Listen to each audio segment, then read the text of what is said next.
దేవకీ పరమానందం కృష్ణం వందే జగద్గురుం శ్రీకృష్ణం వందే జగద్గురుం ఆపదామపహర్తారం దాతారం సర్వసంపదాం లోకాభిరామం శ్రీరామం భుజో భుజో నమామ్యహం మనోజవం మారుతతుల్యవేగం జితేంద్రియం బుద్ధిమతాం వరిష్టం వాతాత్మజం వానరయూతముఖ్యం శ్రీరామదూతం శిరసా నమామి.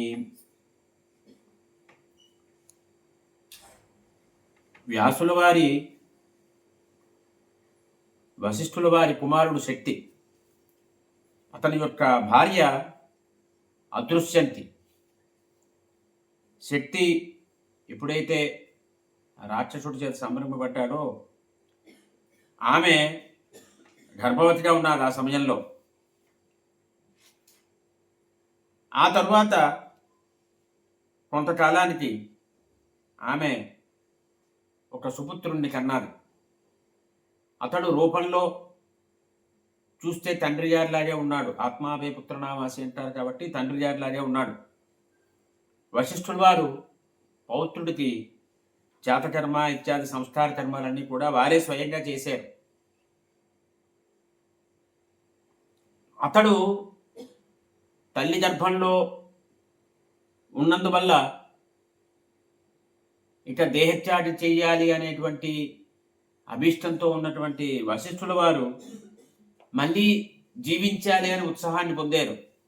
అంటే మరణించాలి అని కోరికతో ఉన్నటువంటి వశిష్ఠుల వారికి నా వంశాంకురం, నా కోడలి యొక్క గర్భంలో నా పౌత్రుడు ఉన్నాడు కాబట్టి నేను జీవించాలి అనేటువంటి వాంఛ కలిగింది. కాబట్టి మళ్ళీ జీవన ఉత్సాహం వచ్చింది. అందుకు అతనికి పరాశరుడు అని పేరు పెట్టారు.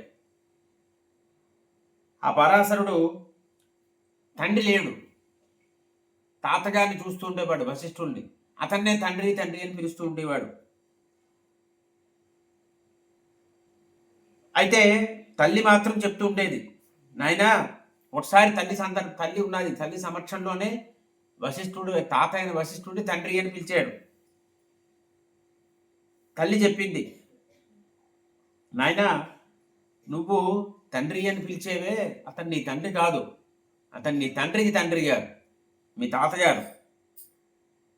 కాబట్టి నువ్వు అతన్ని అలా పిలవకూడదు నాయనా, నీ తండ్రిని రాక్షసుడు అడవిలో తినడం జరిగింది, అందువల్ల నువ్వు తండ్రి లేని వాడివి అని చెప్పింది. ఇతను చాలా యశస్సు కలిగినటువంటి నీ తండ్రి గారికి తండ్రి అనే విషయం చెప్పింది కుర్రవాడికి. వెంటనే పరాశరుడు తండ్రి గారిని రాక్షసుడు సంహరించడం జరిగింది అనే విషయం తెలుసుకున్నటువంటి పరాశరుడు నేను సర్వలోకాల్ని కూడా నాశనం చేస్తాను అని ఒక సంకల్పం తీసుకున్నాడు. ఆ విషయాన్ని గ్రహించారు బ్రహ్మజ్ఞాని అనేటువంటి తపశక్తి సంపన్నులైనటువంటి ఎవరు వారు? ఋషి బ్రహ్మవిదాం శ్రేష్ఠ మైత్రావరుడిరన్యధి. వశిష్ఠ మహర్షి వారు మిత్రావరుణ యొక్క కుమారుడు. వారు వెంటనే వాదించారు, నాయనా తప్పు నాయనా, అలా చేయకూడదు అని చెప్పారు. దీనికి వశిష్ఠుల వారు కేవలము నువ్వు అలా చెయ్యకు అని చెప్తే సరిపోదు కదా, శ్రేష్ఠులైనటువంటి వారు పెట్టినటువంటి శిష్టాచారం ఏంటంటే అది ఎందుకు చేయకూడదు అనేది ఒక వృత్తాంతం ద్వారా తెలియజేయాలి వారు. అది వశిష్ఠుల వారు ఇక్కడ తెలియజేస్తున్నారు. ఒక వృత్తాంతం చెప్తాను నాయనా నీకు, ఆ వృత్తాంతం నువ్వు విను అని చెప్పారు. కృతవీర్యుడు అనేది ఒక రాజు ఉండేవాడు. అతడు భృగు వంశస్థులైనటువంటి వేదవేత్తలందరికీ యజమాని. అంటే వారందరూ బ్రాహ్మణులందరూ కూడా ఇతని రాజ్యంలో ఉండేవారు. అతడు సోమయాగం చేశాడు.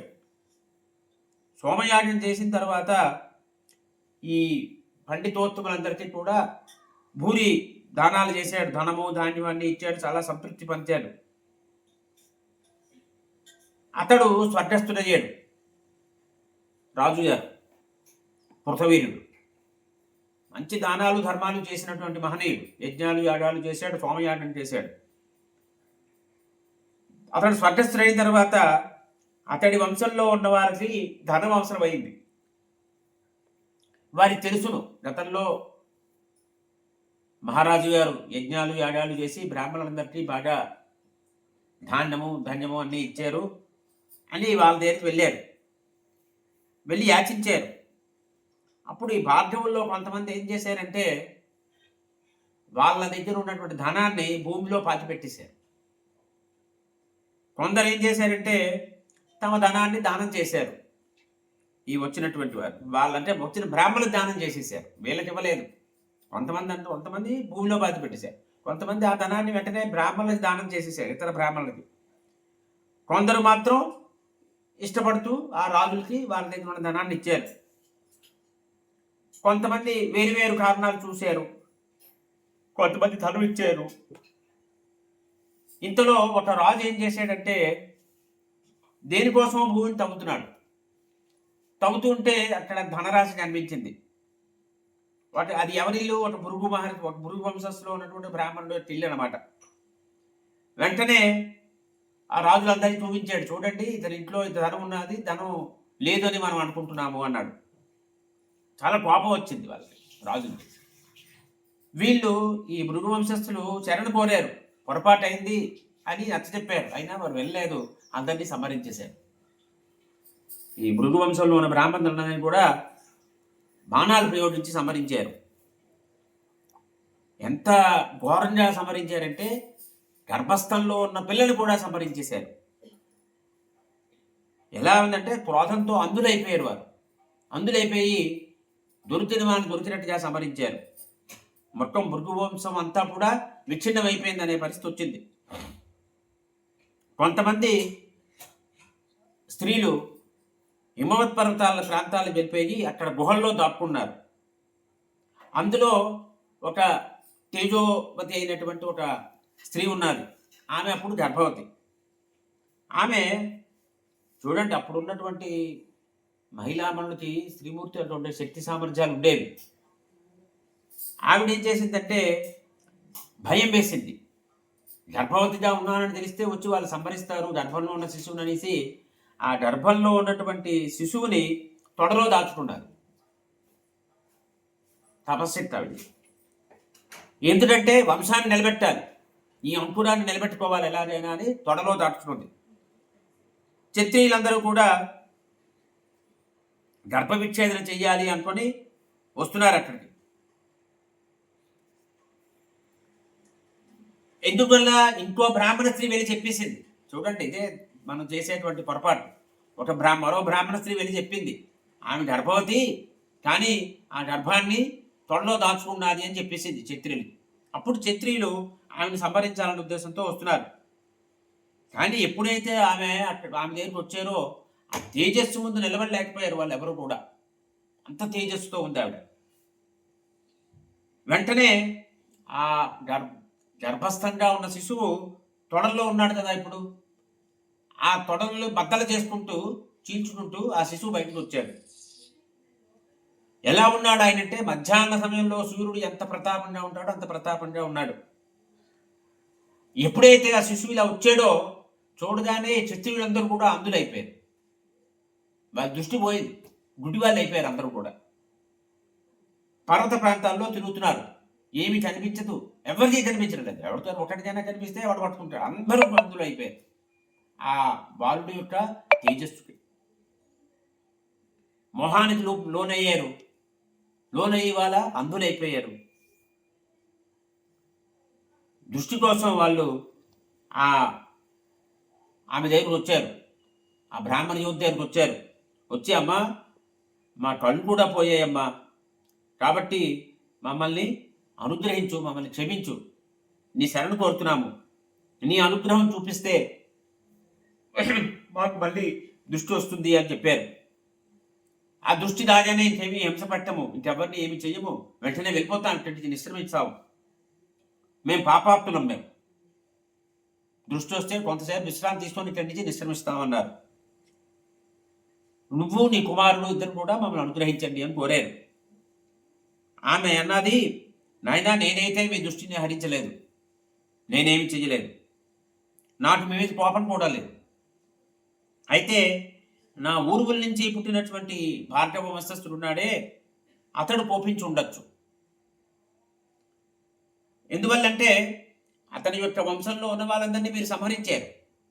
అది తలుచుకొని అతను కోపం తెచ్చుకొని ఉండొచ్చు. ఈ రకంగా మీ కంటి చూపుని పోగొట్టుండవచ్చు. అది జరిగి ఉంటుంది. ఇందులో ఏమి సందేహం లేదని చెప్పింది ఆవిడ. మీరు గర్భస్థంలో ఉన్న శిశువును కూడా సంహరించారు నాయన మీరు. అందువల్ల ఈ గర్భాన్ని నేను త్వరలో ఎన్ని సంవత్సరాలు 100 సంవత్సరాలు దాచింది ఆవిడ. 100 సంవత్సరాల పాటు తొడలో ఆ కుమారుణ్ణి పెట్టుకుంది, ఆ శిశువుని. ఎందువల్లంటే భృగువంశానికి మేలు చేయాలనేటువంటి ఏకైక ఉద్దేశంతో నేను చేశాను. గర్భంలో ఉన్నప్పుడే అతనికి వేదాలు వేదాంగాలన్నీ కూడా అధ్యయనం అయిపోయింది. అంటే భూమి మీద జన్మించడానికి ముందే అతడు వేదాంత కోచుడు అయిపోయాడు. అందువల్ల తపశక్తి. అతను ఏమీ చేయలేదు, అలా చూశాడంతే, దృష్టి పోయింది అందరికి. అటువంటి బాలుడు తమ తండ్రి గారిని తమ వంశస్థులందరినీ మీరు సంహరించేటటువంటి బాధతోటి కోపించినట్టు ఉన్నాడు. మిమ్మల్ని అందరినీ చంపడానికి అతడు సంకల్పంతో ఉన్నాడు. అతని యొక్క దివ్య తేజస్సు ఏదే ఉందో ఆ దివ్య తేజస్తే మీ దృష్టిని పోగొట్టిందయ్యా అని చెప్పింది. ఇతడి పేరు ఏమిటి? ఇతడు కుమారరత్నమైనటువంటి ఔర్వుడు, అంటే ఉరువుల నుంచి వచ్చాడు కాబట్టి ఔర్వుడు అని అతని పేరు. అతన్ని మీరు శరణు కోరండి అని చెప్పింది. మీరు శిరస్సు వాల్చి అతను నమస్కారం చేసి ప్రార్థిస్తే అతను మిమ్మల్ని అనుగ్రహిస్తాడని చెప్పింది. వశిష్ఠులు వారు చెప్తున్నారు, నాయన ఈ రకంగా ఆవిడ చెప్పింది. వెంటనే రాజులందరూ కూడా ఈ ఊరువుల నుంచి పుట్టినటువంటి ఔరుడి దగ్గరికి వెళ్ళారు. నాయన మమ్మల్ని అనుగ్రహించవలసింది అని కోరారు. అతడు వారందరినీ అనుగ్రహించాడు. తండ్రి తొడలు చీల్చుకొని పుట్టాడు కాబట్టి, అతడు తల్లి తొడల్ని చీల్చుకొని పుట్టాడు కాబట్టి ఔర్వుడు అనే పేరుతో లోకంలో ప్రసిద్ధి పొందాడయ్యా. ఆ తరువాత రాజులందరికీ కూడా దృష్టి వచ్చేసింది, కళ్ళు వచ్చేసి, చూపు వచ్చేసింది. వాళ్ళందరూ అక్కడి నుంచి బయలుదేరి వెళ్ళిపోయారు. అయితే ఈ భార్గవ ముని, ఈ ఔరుడు మాత్రం లోకాలన్నిటికీ కూడా ఒక అపరాధం చేశారు కాబట్టి వాళ్ళందరినీ కూడా పరాభవం చూకూర్చాలి అనేటువంటి ఉద్దేశం కలిగింది అతన్ని. ఆ ముని సకల లోకాలని నాశనం చేసేయాలి, దగ్ధం చేయాలని అనుకుంటున్నాడు. మనస్ఫూర్తిగా దాని మీదే ఉంది. ఆ సర్వలోకాల్ని నాశనం చేసి ఘోరమైన తపస్సు చేస్తున్నాడు ఇప్పుడు. అంటే పితృదేవతలకి ఆనందాన్ని కలిగించాలనే ఉద్దేశంతో అతడి తపస్సు చేస్తున్నాడు. సర్వలోకాలను కూడా తప్పించిపోయాయి అతని తపశ్శక్తికి. అతడి వంశస్థులందరూ కూడా పితృదేవతలందరూ కూడా పితృదేవతల్లో ఉన్నారు, పితృలోకం నుంచి వచ్చారు ఆ వంశస్థులు. అప్పుడు వాళ్ళు చెప్తున్నారు, ఔర్వ దృష్ట ప్రభావస్తే తపస్వోద్రస్య పుత్రట ప్రసాదం కురులోటాన వియచ్చ క్రోధమాత్మని. నాయన, తీవ్రమైనటువంటి తప ప్రభావాన్ని చూశామయ్యా, ఇంకా లోటాలను అనుగ్రహించు, నీ కోపాన్ని నియంత్రణ చేసుకో అని చెప్పారు. క్షత్రియులందరూ కూడా మమ్మల్ని హింసించారు. హింసించినప్పుడు పవిత్రమైనటువంటి అంతఃకరణ, ఇది చాలా ముఖ్యం. అంతఃకరణ శుద్ధి ఉండాలి, పవిత్రంగా ఉండాలి. ఈ అంతఃకరణ పవిత్రతతో ఉన్నది కాబట్టి మేము భృగువంశానికి చెందిన బ్రాహ్మణులు ఆయన, మేము అసమర్థులమయ్యి వాళ్ళందరినీ ఉపేక్షించేమని మన వంశాన్ని నాశనం అయిపోతుంటే ఊరుకున్నామని అనుకోకు సుమా అన్నారు వాళ్ళు. ఆయుషా విప్రతుష్టేన యథా నాకేదా విసత్తు. నాయన, ఆయుష్ బాగా మించిపోయింది అయ్యా మాకు, అందువల్ల మాకు విచారం కలిగింది, ఆయుష్ పెరిగిపోతుంది అని. అందువల్ల మేమే స్వయంగా శత్రువుల చేత సంపర్కపడాలి, ఈ దేహత్యాగం చేయాలనే నిర్ణయానికి వచ్చాం మేము. అందువల్ల మమ్మల్ని మేము రక్షించుకునే ప్రయత్నం కూడా చేయలేదు, వాళ్ళని ఆ ప్రయత్నం నుంచి విరమింపజేసే ప్రయత్నం చేయలేదు. ఒక భృగువు మాత్రం, ఒక భృగువంశంలో ఉన్నటువంటి ఒక బ్రాహ్మణుడు మాత్రము తన ఇంట్లో ఆ ధనాన్ని పాతిపెట్టాడు. అది శత్రుత్వాన్ని పెంచింది. శత్రుత్వాన్ని పెంచడం కోసం అలా చేశాడని చెప్పారు. శత్రుత్వాన్ని పెంచి వాళ్ళ చేతిలో సంపర్కపడాలనే ఉద్దేశంతో, వాళ్ళ కోపం కలిగించాలనేటువంటి, వాళ్ళ శత్రుత్వం కలిగించాలనే ఉద్దేశంతో అతను ఆ రకంగా చేశాడయ్యా అని చెప్పారు. అతను వాళ్ళ శత్రుడికి మా మీద కోపం కలగాలి, మమ్మల్ని సంహరించాలని మా అభిష్టం. మేము స్వర్గానికి వెళ్ళాలనుకుంటున్నామయ్యా, మాకు ఈ డబ్బుతో పని ఏమిటి అన్నారు. కిం విత్తేన కార్యం స్వర్గే క్షూణాం ద్విజోత్తమా యతస్మాకం ధనాధ్యక్ష ప్రభూతం ధనమాహరత్తు. ధనాధ్యక్షుడైనటువంటి కుబేరుడు మమ్మల్ని అనుగ్రహించాడయ్యా. కుబేరుడు మాకు ధనరాశి ఇచ్చాడు, కాబట్టి ఈ ధనరాశి కోసం మేము అవస్థపడలేదు సుమా అన్నారు. మమ్మల్ని ఏ రీతిగాను కూడా మృత్యు వశం చేసుకోలేకపోయింది. వీళ్ళది మృత్యువు వీళ్ళ వశంలో ఉంది, మృత్యు వశంలో వీళ్ళు లేరు. అందువల్ల మేము మేము ఇంత దేహత్యాగం చెయ్యాలనే ఉద్దేశంతో ఈ ఉపాయాన్ని ఆలోచించి ఈ రకంగా చేసాము నాయన. ఆత్మహత్య చేసుకున్నవాడు పుణ్యలోకాలకు వెళ్ళడు, కాబట్టి ఆత్మహత్య చేసుకోకూడదు. ఇతరుల చేత ఈ రకంగా సంపర్కపడితే బాగుంటుంది అని ఈ ఉపాయాన్ని మేము ఆలోచించి ఆ రకంగా చేసాము నాయన అన్నారు. చెప్పి నువ్వు ప్రస్తుతం ఏదైతే చేయబోతున్నావో లోకాలన్నీ వినాశం చేస్తాం, దగ్ధం చేస్తాం అనేది మాకు ఇష్టం లేదు నాయన, తప్పు చెయ్యకు. ఈ సర్వలోకాల్ని పరాభించడం అనేది పెద్ద పాపం. అది వెంటనే ఆ ఆలోచనని విరమించుకో. క్షత్రియుల్ని ఎవరిని చంపవద్దు, సమస్త లోకాల్ని కూడా క్షేమంగా ఉండని, ఎవరిని సంహరించొద్దు. నీ తేజస్సు తపోజనితం, తపస్సు వల్ల వచ్చినటువంటి తేజస్సు ఇది, దీన్ని వృధా చూసుకోవద్దు. క్రోధంతో ఏమవుతుందంటే అది నీ తేజస్సును దూరం చేస్తుంది, నీ తపశక్తిని దూరం చేస్తుంది. కాబట్టి దాన్ని క్రోధాన్ని విడిచిపెట్టిన ఆయన అన్నారు. ఎవరికైనా సరే కోపం అనేది క్రోధం అనేది మంచిది కాదు, క్రోధాన్ని విడిచిపెట్టాలి. క్రోధాన్ని మనం దగ్గరలో పెట్టుకుంటే మన తపశక్తి అనుష్ఠాన బలం అన్నీ తగ్గిపోతాయి. అవునుబడి విన్నాడు అదంతా కూడా. ఉత్తవానస్మియం క్రోధాత్తు ప్రతిజ్ఞాం పితురస్తదా సర్వలోక వినాశాయ నసామే విదతా భవేత్తు. తండ్రులారా, నేను చేసిన ప్రతిజ్ఞ వ్యర్థం కాకూడదు కదా. వ్యర్థంగా కోపించి ప్రతిజ్ఞలు చేసిన వాడు వీడు అనేటువంటి అపకీర్తి నాకు రాకూడదు. కాబట్టి నా కోపాన్ని సఫలం చేయాలి. లేకపోతే ఏమవుతుందంటే అగ్ని అరణిని ఎలాగా సంహరించేస్తుందో అలాగా నా క్రోధం నన్ను సంహరిస్తుంది. అంటే సకారణమైనటువంటి కోపాన్ని తప్పు లేదంటున్నాడు అవునుడు. అకారణమైన కోపం కాదు ఇది, సకారణమైన కోపం కదా. ఇది ధర్మార్థ కామ రూపమైన త్రివర్గం ఏదైతే ఉన్నదో ఆ త్రివర్గాన్ని రక్షించుకోవడానికి ఆ కోపం అవసరము అన్నాడు అని చెప్తున్నాడు. దుర్మార్గులు సన్మార్గంలో వెళ్ళాలి అనేటువంటి ఉద్దేశంతో రాజు దుర్మార్గుల్ని శిక్షిస్తాడు. రాజు కనుక దుర్మార్గుల్ని శిక్షించకపోతే వీళ్ళు తప్పు చేయడానికి వెనకాడరు. రాజు శిక్షిస్తాడనే భయంతో వీళ్ళు తప్పులు చేయకుండా ఉంటారు. కాబట్టి రాజు శిక్షిస్తాడు అనేది వాళ్ళకి తెలియాలి, రాజు శిక్షించడం జరగాలి, అందరినీ సన్మార్గంలో నడిపించడం కోసం. నేను తల్లి తొడలో ఉన్నాను, ఆ గర్భశయ్య మీద ఉన్నప్పుడు ఈ క్షత్రియులు ఈ భార్గవుల్ని సంహరిస్తూ ఉంటే వాళ్ళు చేసిన ఆర్తనాదాలు నేను విన్నాను. గర్భస్థ శిశువులు కూడా విడిచిపెట్టకుండా వాళ్ళు సంహరించారే, అప్పుడే నాకు కోపం వచ్చింది అన్నాడు. నా తల్లులందరూ కూడా గర్భవతులు, నా పితృలందరూ కూడా స్వర్గలోకానికి వెళ్ళిపోయారు, ఎవరికి కూడా శరణ దొరకలేదు. త్రాహి త్రాహి అన్నప్పటికీ కూడా ఎవరు రక్షించినటువంటి వాళ్ళు కనిపించలేదు మాకు. ఇప్పుడు అందువల్ల నా తల్లిగారు తొడలో నన్ను దాచింది, నేను ఈ రకంగా బయటకు వచ్చాను. ఒక మాట అంటున్నాడు, అద్భుతమైన మాట. ప్రతిషేద్ధాయి పాపస్య యథా లోకేషు విద్యతే తదా సర్వేషు లోకేషు పాపకృన్నోపపద్యతే. అంటే పాపకర్మను నిరోధించేటువంటి వాడు లోకంలో ఉండాలి. పాపకర్మలు నిరోధించేటువంటి వాడు లోకంలో ఉన్నప్పుడు మాత్రమే పాపకర్మలు చేసేవాడు ఉండడు, పాపకర్మలు ఉండవు. పాపకర్మాలు నిరోధించేవాడు లేడనుకోండి, అందరూ పాపకర్మలే చేస్తారు, ఎవడు పాపం చేయడానికి వెనకాడు. పాపిని మనం నిరోధించాలి, లేకపోతే ఏమవుతుంది, అందరూ కూడా పాపదృత్యాలే చేస్తూ ఉంటారు. ఇవాళ మన సమాజంలో అదే జరుగుతున్నది. ఎన్ని పాపాలు చేసినా, ఎన్ని నేరాలు చేసినా వాడు శిక్ష పడదు. అందువల్ల ప్రతివాడు కూడా ఏమవుతుందిలే పర్వాలేదులే అనేటువంటి భావనలో ఉంటారు అని చెప్తున్నారు.